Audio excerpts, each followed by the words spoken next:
The questions for the candidates were developed by members of the Chamber's Public Policy Committee and the Board of Directors. We're asking the candidates to please limit all answers to 2 minutes each, following the presentation of 8 questions and then 4 lightning round questions. We will be taking questions from the audience. So at this time, we're going to let the candidates make their opening statements. Parish President Mike Cooper is going to go first.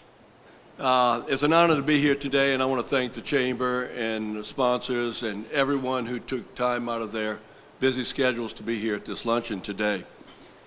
When I was elected president, the voters gave me a clear mandate.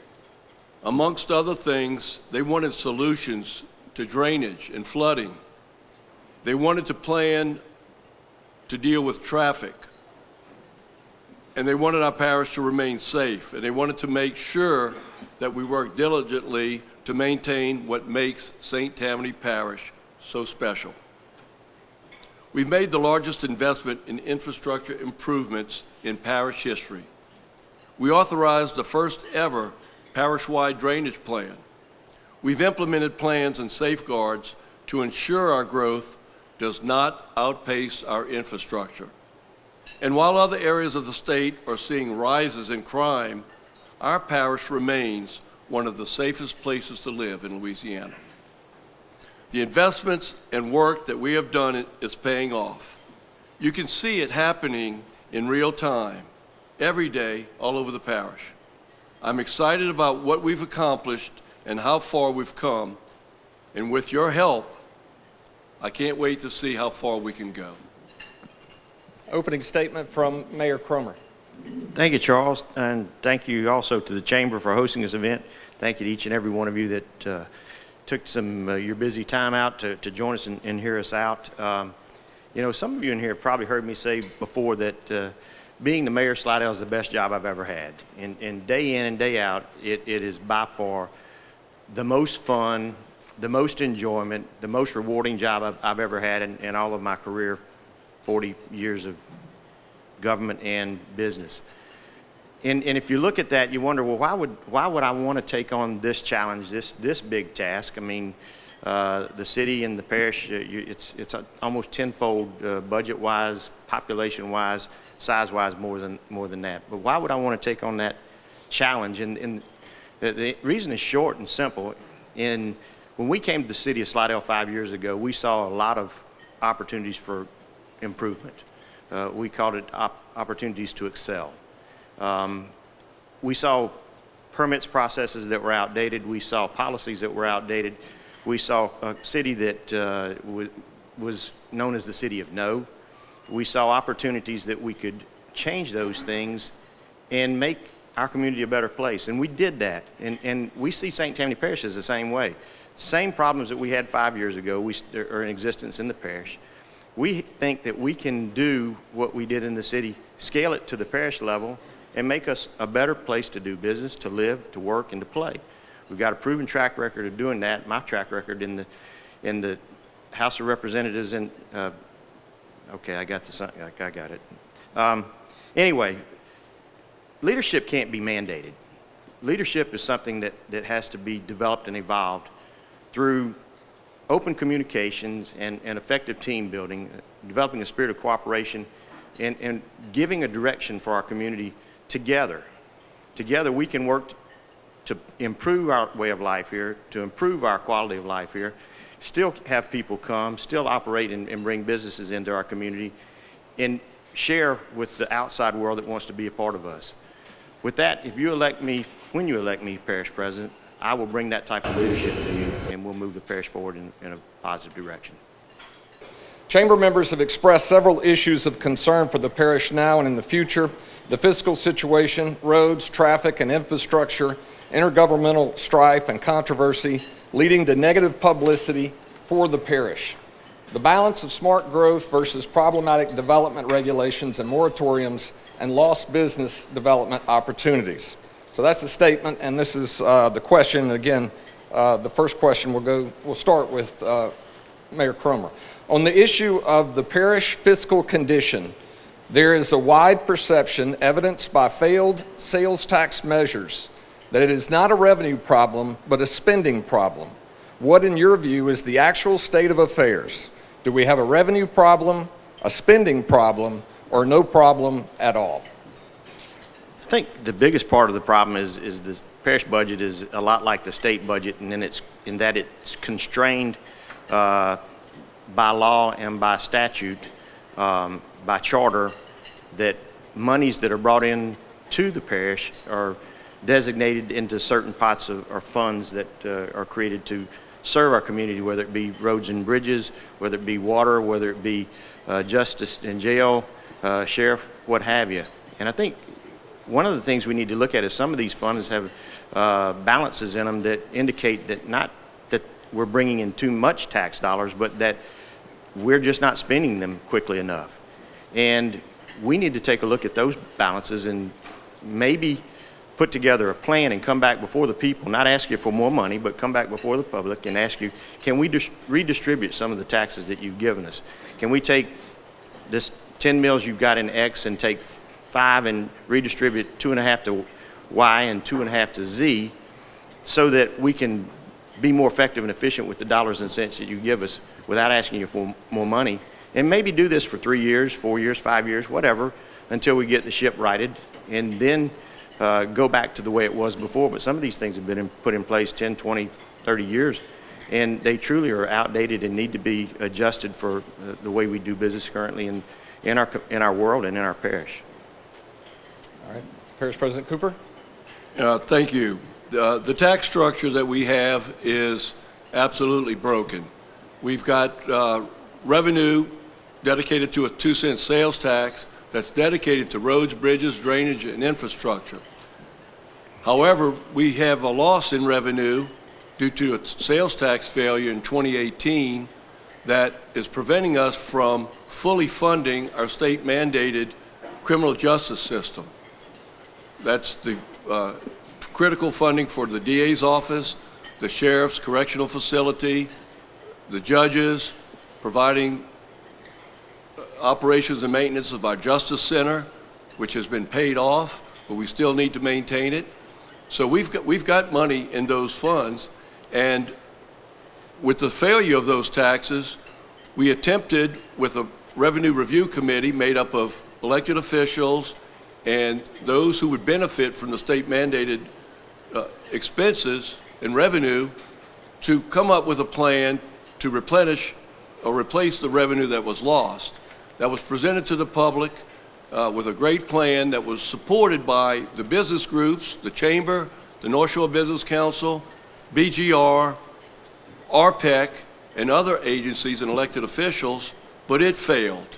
So I agree and have stated before that there are agencies and entities that are receiving more money than what they need, and it's time for each and every one of these agencies to review what they have, and for the parish council, before it puts an initiative on the ballot, to make sure that these entities are tightening the belts and not collecting more than what they need, and offering to lower the millage or lower the sales tax revenue so that everybody is on a even playing field and collecting the amount of money that they need, not what they want.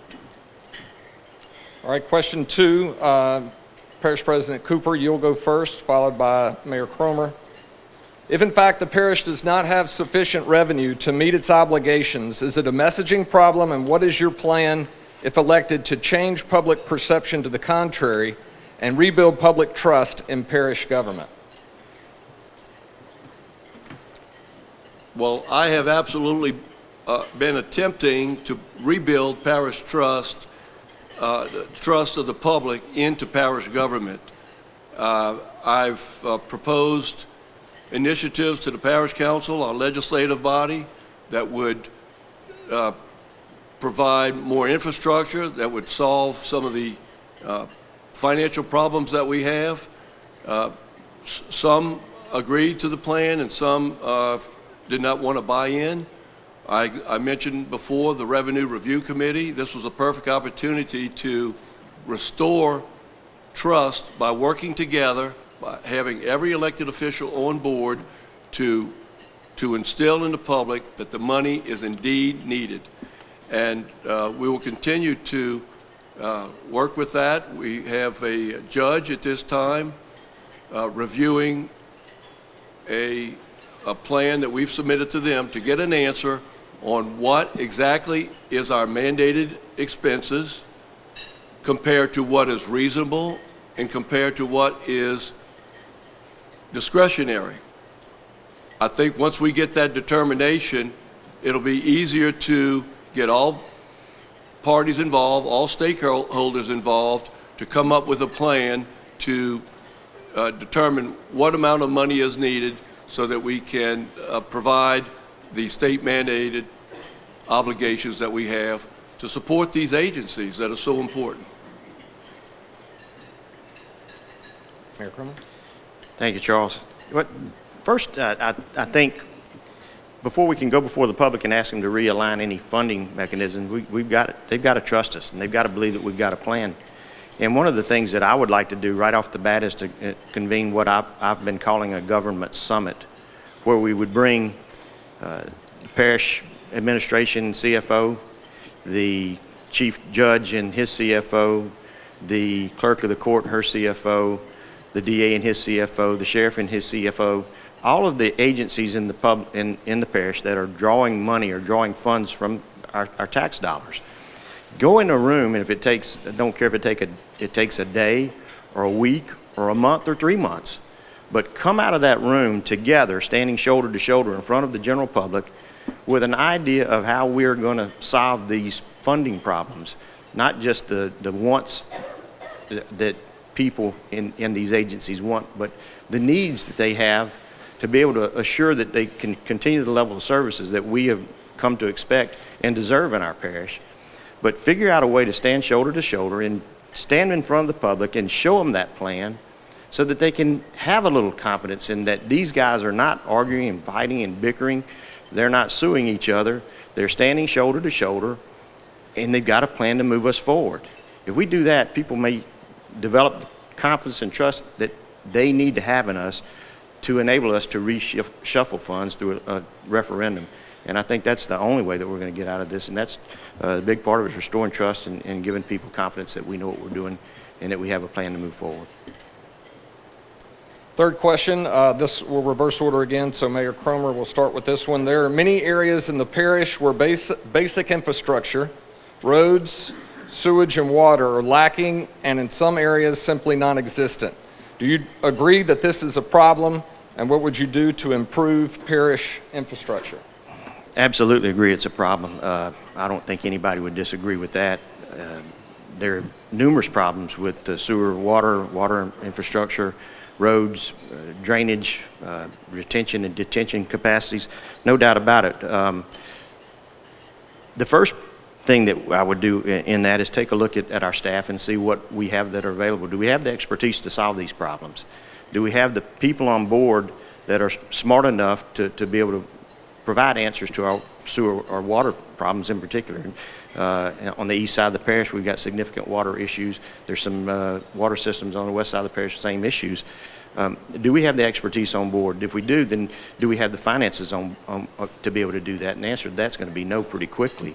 So I think we have to look at where do we get the expertise to go solve these problems, which we've done in the city of Slidell. If you don't have the proper staff on board to answer those calls, and I'm not saying that there's not proper staff on board to do that at the parish. What I'm saying is that maybe they need a little bit deeper reach into a consulting firm that has expertise in running a water system or running a sewer system or roads and infrastructure creation, and use the resources that we have in the parish to manage contracts of consultants, people that have the experience and knowledge to solve those problems, and do it in an efficient manner, an effective manner, as quickly as possible.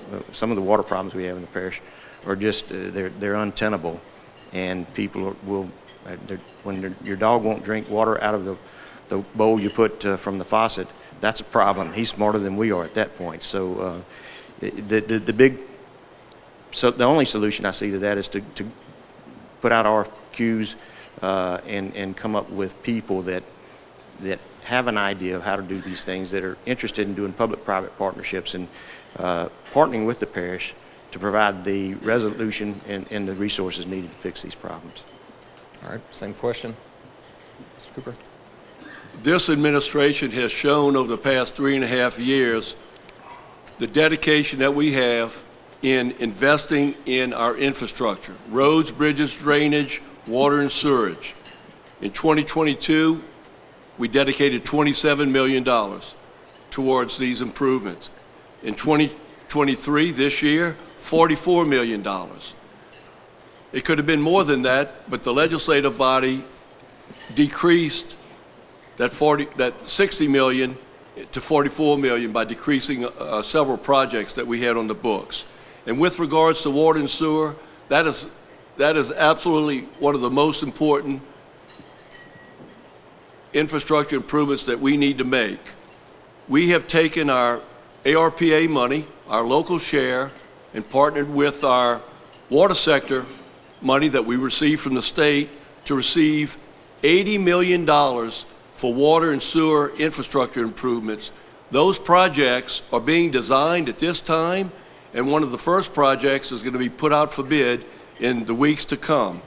We're investing heavily in infrastructure. We've got project managers to oversee the consulting engineers that have expertise in each and every one of these, roads, bridges, drainage, as well as our water and sewer systems. We have spent more and dedicated more, investigated more in infrastructure than any of the previous administrations. We're committed to do so, and we want to continue in the next term seeing these projects come to fruition and introducing more projects for the betterment of the infrastructure in our parish. Question 4 will stay with President Cooper. What do you believe is the appropriate balance between economic growth and development versus maintaining the quality of life that makes the parish one of the most attractive in the state to live?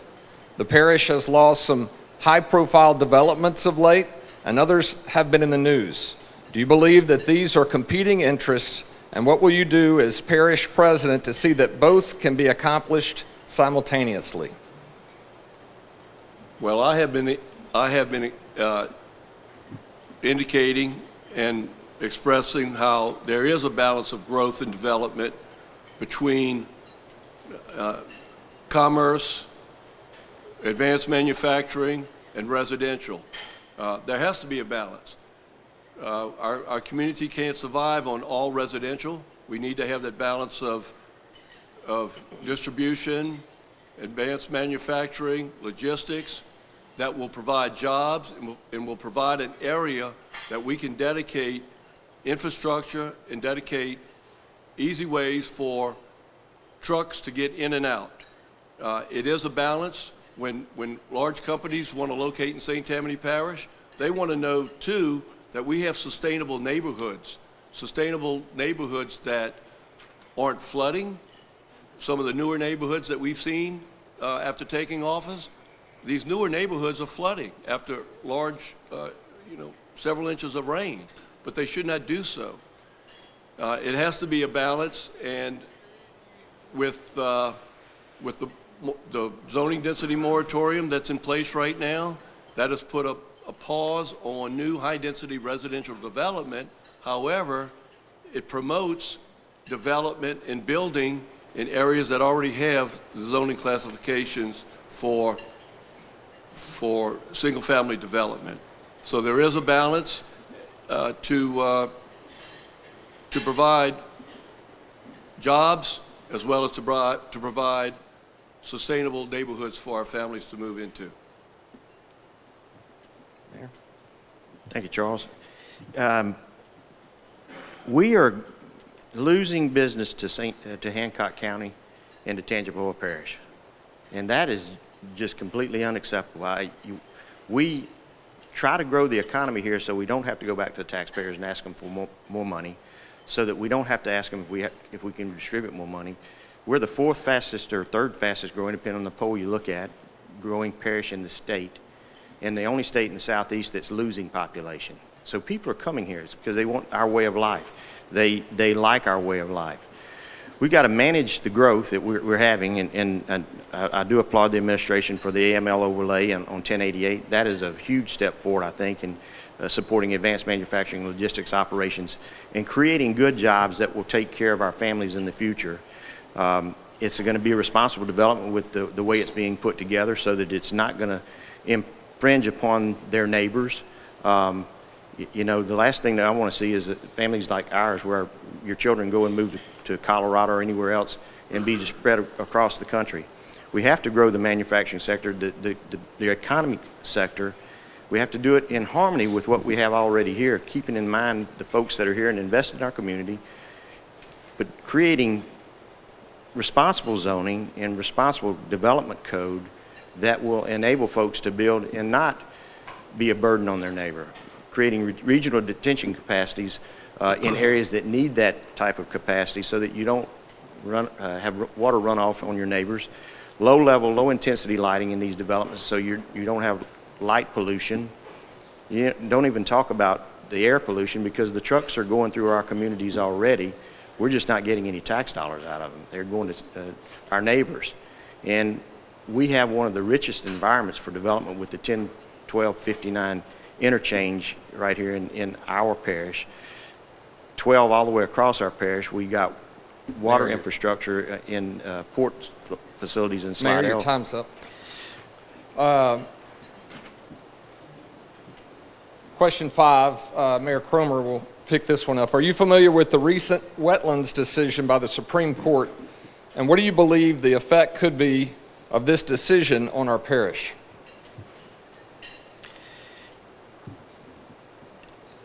I'm not real sure about that, Charles. I'm not familiar with the wetlands decision. What are you referring to? And these are questions that were given to me, so if... I'm not familiar with that, I'll be honest with you. Parish President Cooper, would you like to take this question? Certainly. We have taken steps in St. Tammany Parish over the past 2 years to develop a wetlands policy guide to determine and identify what wetlands should be mitigated, what wetlands should be preserved, and what wetlands may be built on. It's a policy guide that can be used by our Planning and Zoning Board to make decisions, and it's a policy guide that can be used by our parish council members as they're considering new development. Oftentimes, developers, builders are submitting plans that include wetlands on their property, and this guide will give us an opportunity to make informed decisions on how to develop on wetlands. This policy is in place right now, and it'll serve as a great guide for future development so that we can prevent the problems of the past where development may have taken place in wetlands and has caused downstream drainage issues.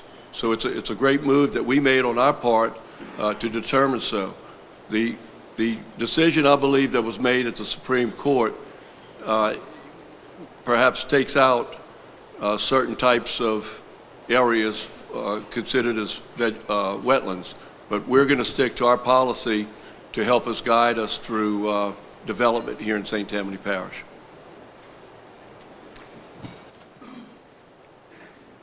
Question 6, we'll start with Parish President Cooper. What are your views on moratoriums used as control mechanisms to stop new development? Do you support or oppose moratoriums, and why? Well, there are two types of moratoriums that we're faced with here in St. Tammany Parish. We have moratoriums that have been recommended by a parish councilman in their district, and with the approval of the remainder of the parish council, a moratorium on building, a moratorium on preventing building permits for single family, multifamily, is provided in their area until certain studies or conditions are met. We've got moratoriums that are strict building moratoriums across the parish in different parish council districts. I don't particularly subscribe to that. These are done on a council district by council district basis, and it prevents building. It prevents building permits. The moratorium that's in place now that is more comprehensive is a parish-wide zoning density moratorium that I propose, along with support from some of the council members, to put a moratorium on accepting rezoning applications across the parish that would increase density for single-family and PUDs, planned unit developments, across the parish, and this would allow us to catch up with the heavy investment that we're making in roads, bridges, and drainage, widening the capacities of our highways, particularly providing water and sewage utilities. So we're continuing to invest while we're undergoing planning initiatives and investing in our infrastructure. The rezoning density moratorium does not stop building. We do not want to stop building in our parish.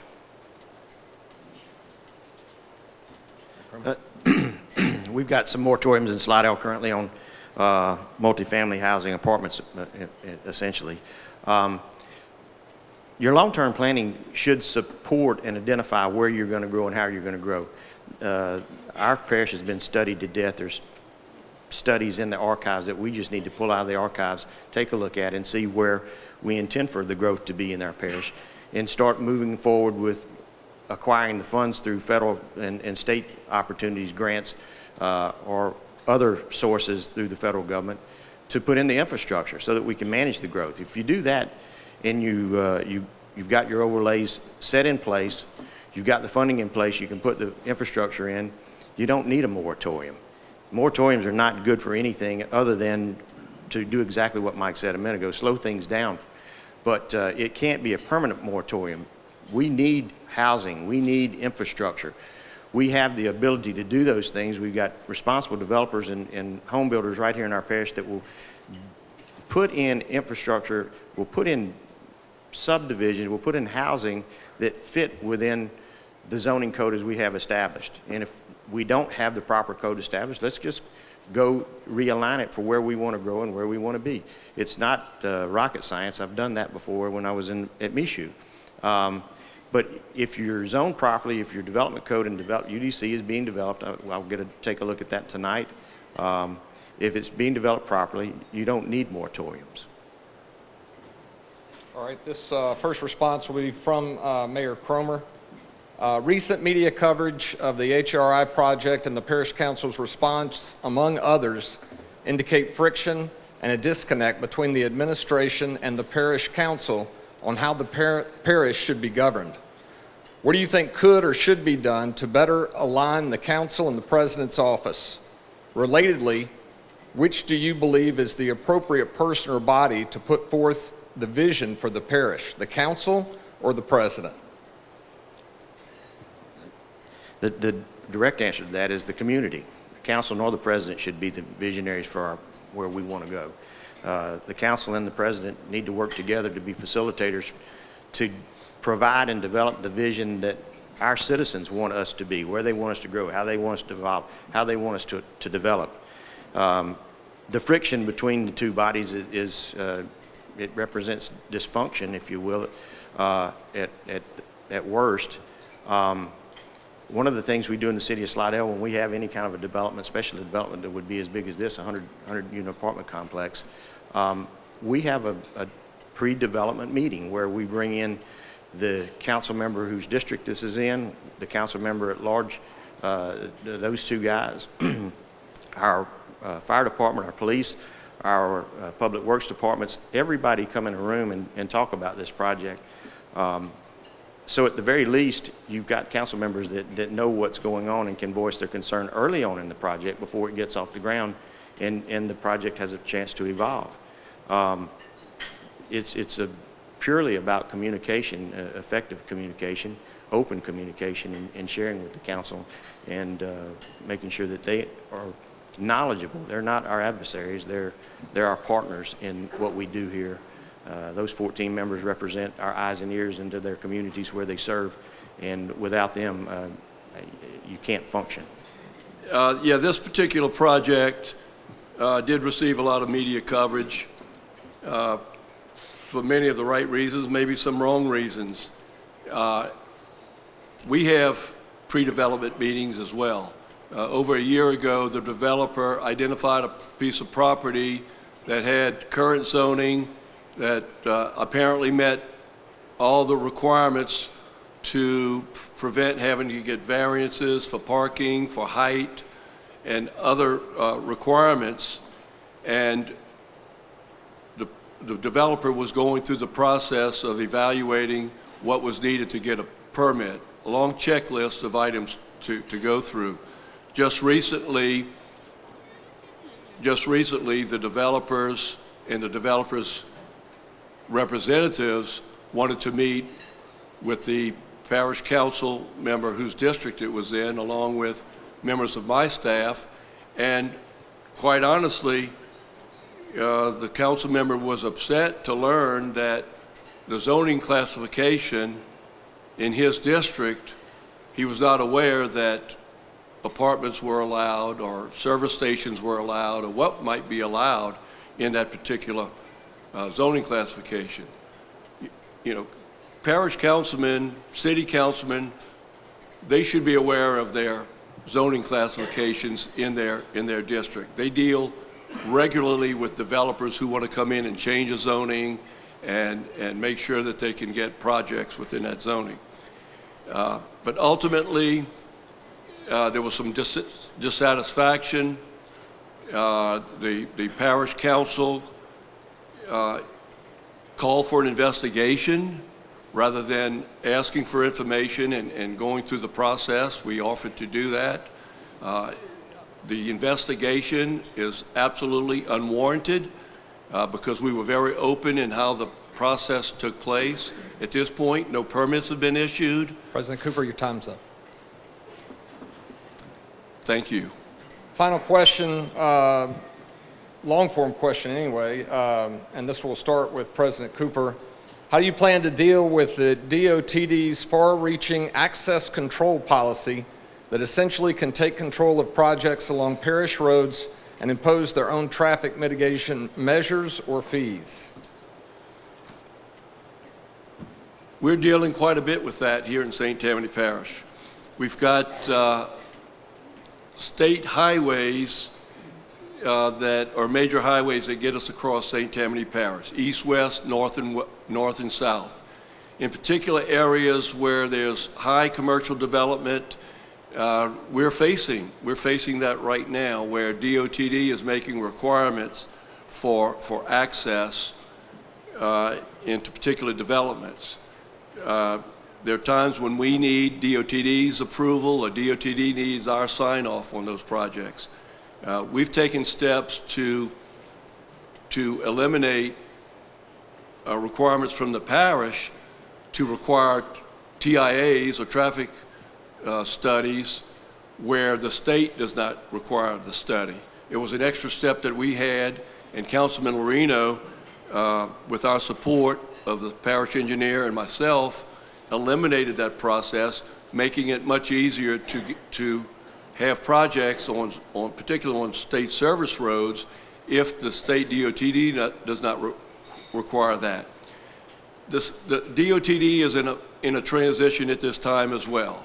They've got a interim secretary for DOTD who will probably be replaced at the end of this year, but we've got to continue to work with DOTD to get those discrepancies ironed out so that we can not put a double burden on developers who are trying to develop properties in high trafficked areas on state highways that are near parish roads. And I know we have specific instances that we've been working on, particularly in the past year, to help move projects forward.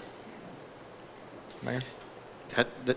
That problem exists in every municipality in this parish and all over the parish. Every one of our major thoroughfares in the city of Slidell and just about any community in the parish revolves around a state highway. It's the main traffic artery in Slidell, Front Street, Gauze Boulevard, Highway 11, Old Spanish Trail, all state highways, and it's very, very difficult to deal with the DOT. They have their requirements. Some of them are just crazy. TIAs they're requiring here recently, they wouldn't accept because of COVID and said the numbers weren't accurate, but they would hold your ransom to the tune of $250,000 to $1 million per project and let you go and do what you wanted to do. So with that in mind, we have pushed on DOT with projects that are within the city. We've actually taken over some roads that the state has given with us to. We've done what we call road swaps, where they will give us money to support the infrastructure, a 10-year projection on maintenance costs on it, give us some upfront money to put it in good repair, take over those roads, and we manage and maintain, and that way we have control of our destiny. We've had other projects where TIAs mandated that you close a curb cut or you not allow a curb cut in situations where there's an existing curb cut. And I'll be honest with you, I've told our engineer to move forward with the project. We can't wait on DOT to tell us how to develop our communities. We can't move at the speed of state government. We'll never move at the speed of business because government doesn't move that fast. But we absolutely have to try to look for ways to be more effective and efficient and help developers, help people that are investing in our community move quicker. And if that means doing roundabouts or go-arounds on DOT through our legislative delegation or whomever, we absolutely have to do that. All right. We're going to move on to what they're calling the lightning round, and it's 4 questions, and they're asking if you will simply answer it with a yes or a no. We'll start with Mayor Cromer. Do you think the property tax millages passed 10 to 15 years ago should all be reevaluated before being renewed, considering population increases since initial passage? Yes. Absolutely. Next question starting with President Cooper. Should the parish master plan be updated? Our parish master plan was just updated last year. New Directions 2040. Mayor Cromer? Yes. Do you think the parish fire district should be consolidated? Mayor Cromer, you go first with this one. That's a tough one there. I would like to see that happen, but I don't know that we can do that. President Cooper? It's a big animal. There are a lot of conditions for it. Any way we can consolidate services across this parish would be a benefit to St. Tammany Parish as a whole. Question 4, yes or no answer. Do you support a smaller full-time parish council?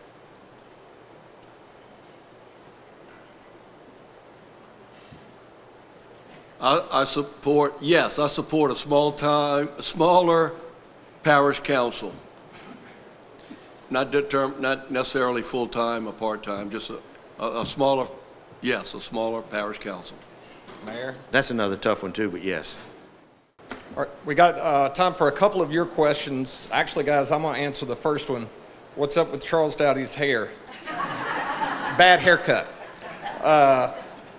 There's a few of those in here. There are some serious ones, though, and I think this is a good one to get your thoughts on. Given the increasing prevalence of mental health challenges among our youth and lack of services for youth in our community, what concrete steps do you envision taking as parish president to enhance and expand mental health services tailored to our young population? How do you plan to collaborate with schools, community organizations, and healthcare providers to ensure that our youth have access to the necessary support they need to thrive mentally and emotionally?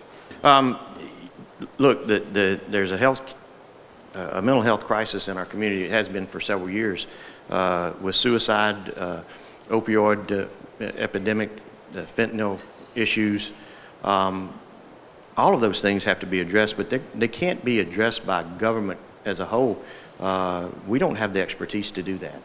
We need to rely on the experts, the folks that treat those people in our health system on a daily basis. The folks at NAMI and at Safe Haven, the folks at the St. Tammany Hospital System, we have to rely on their expertise to be able to provide the services that are needed to tackle these issues.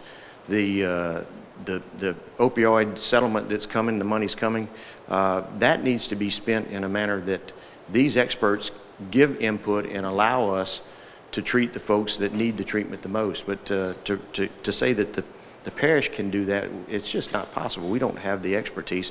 We're not the folks that handle that. We have to partner with the experts that know how to tackle those businesses. And in collaboration with them, we can work with the school board and the school system. The school board absolutely wants to be a part of it because they see those children every day on a daily basis in their schools. They know where the problems are. They know where the children are and the families are that need those help. And through the health system, given proper funding and proper emphasis, we can collaborate together. As they say, it takes a village. This is one situation where it'll take a village and then some to be able to make this happen. But the main position for the parish, I think, should be in facilitating this, not trying to run it. President Cooper? Great point. I agree. We have the Safe Haven campus in Mandeville that is designed to address mental health, behavioral health, and other needs, opioid addiction, drug addiction, but we can't do it on our own. When the parish administration and council obtained this property several years ago, the goal was to provide a campus where these services can be provided. But we've seen over the years that parish government cannot do this on its own.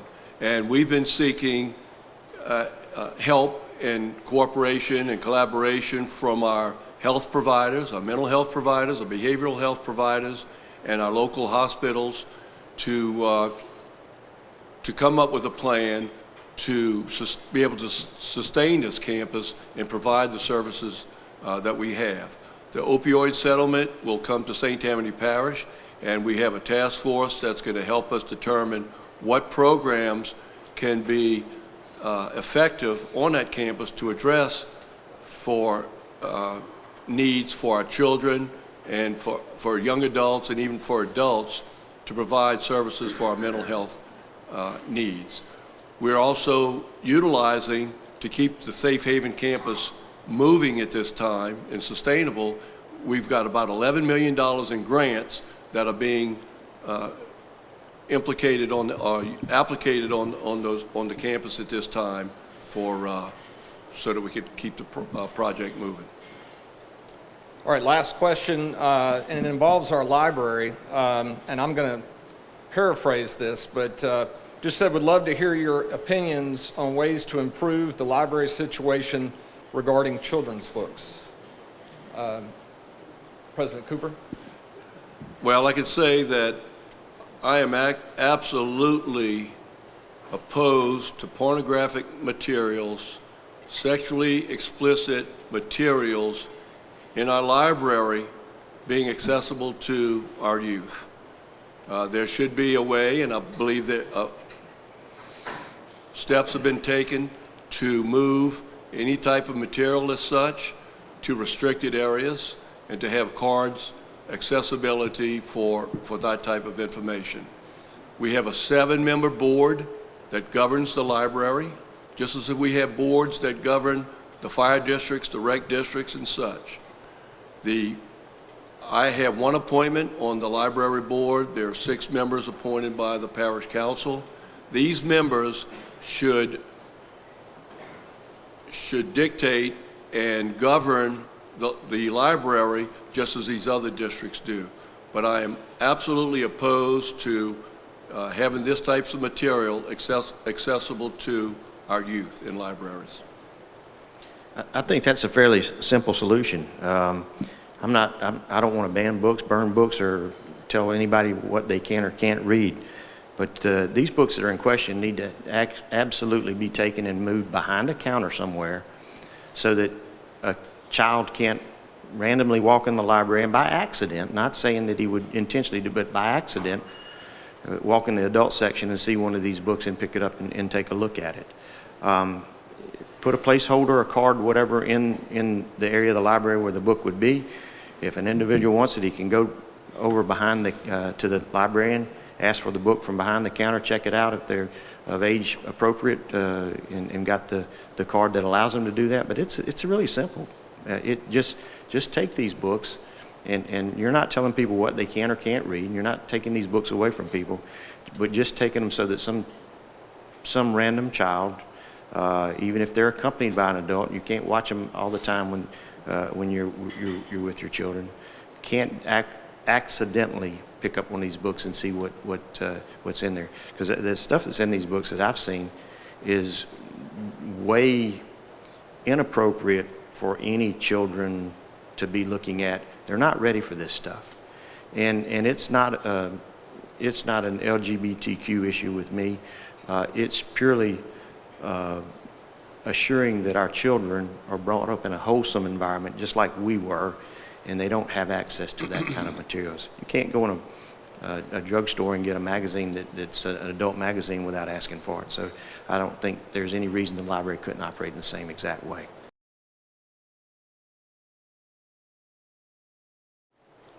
In the 3.5 years I've been in office, I think I and my administration have shown that we have dedicated and invested in St. Tammany Parish with regards to our infrastructure, what we're investing in our infrastructure to provide roads, drainage, bridges, drainage canals, clearing our drainage features, which has never been done before to the extent that we're doing them now. We're doing this to prevent the flooding and drainage problems that we've had after new development. We've also invested in our GOMESA funding, which is federal funding, to improve flood protection and coastal erosion along Lake Pontchartrain. We took our federal money that's coming in, bonded that money out, and we're addressing those problems now. Again, not anything close to this has been done before now. I have proven that I've shown and invested in our parish. I've invested in our employees. I have built a culture at St. Tammany Parish government with our leadership in our director positions and our supervisor positions, and took a culture of demoralized employees and have changed that to a culture of employees who are happy to come to work. And we have just been recognized as a top workplace in the greater New Orleans area based on the surveys of our employees, because they're happy to come to work and they're happy to serve our citizens. And it's an honor to serve you. Thank you. Well, thank you for allowing us to be here today. I'm going to thank the Chamber again for hosting and for all the support you do to give to our business community and to our community as a whole. We have been in office in Slidell for 5 years in the executive position. Was in the legislature for 11 years in the legislative side of the government, and before that on the council side of government. All these things have developed myself and our teams to be where we're at now. We've come in and tackled the hard problems in the city of Slidell. In 5 years, we've changed our zoning code. We're rewriting our development code. We have improved infrastructure, sewer treatment plant, headworks improvement, $10 million expense. Finished all the Katrina dollars to all of our subsurface drainage problems, our road problems. 65% of the community was still hammered due to Katrina. We've wrapped all of that up. We have improved quality of life through new tennis courts on their way, pickleball courts under development, skate park under development. We've listened to the citizens in our community, what they want us to be and what they want us to become, and we have facilitated that. We got a proven track record of being able to openly communicate, develop effective teams, and to move our community in a positive direction. Again, leadership is not given by mandate. It's given through development and evolution, through open communication, development of positive teamwork, moving our community in one direction, one community, one St. Tammany. There's not an East and West St. Tammany. There's one St. Tammany. We all have opportunities. I see this as one big opportunity for all of us. We have to think globally and not parochially. And if we're elected parish president in October, I promise you we'll be a leadership for all of St. Tammany. All right, gentlemen, thank you for your time.